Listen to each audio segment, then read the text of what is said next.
Épître aux Hébreux, chapitre 5. En effet, tout souverain sacrificateur, pris du milieu des hommes, est établi pour les hommes, dans le service de Dieu, afin de présenter des offrandes et des sacrifices pour les péchés. Il peut être indulgent pour les ignorants et les égarés, puisque la faiblesse est aussi son partage. Et c'est à cause de cette faiblesse qu'il doit offrir des sacrifices pour ses propres péchés, comme pour ceux du peuple. Nul ne s'attribue cette dignité s'il n'est appelé de Dieu, comme le fut Aaron.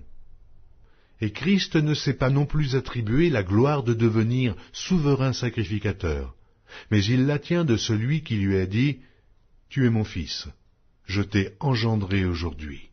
Comme il dit encore ailleurs, « Tu es sacrificateur pour toujours, selon l'ordre de Melchisédek ». C'est lui qui, dans les jours de sa chair, ayant présenté avec de grands cris et avec larmes des prières et des supplications à celui qui pouvait le sauver de la mort, et ayant été exaucé à cause de sa piété, a appris, bien qu'il fût fils, l'obéissance par les choses qu'il a souffertes, et qui, après avoir été élevé à la perfection, est devenu pour tous ceux qui lui obéissent l'auteur d'un salut éternel. Dieu l'ayant déclaré souverain sacrificateur selon l'ordre de Melchisédek. Nous avons beaucoup à dire là-dessus, et des choses difficiles à expliquer, parce que vous êtes devenus lents à comprendre.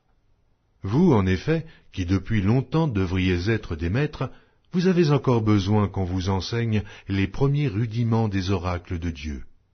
Vous en êtes venus à avoir besoin de lait, et non d'une nourriture solide.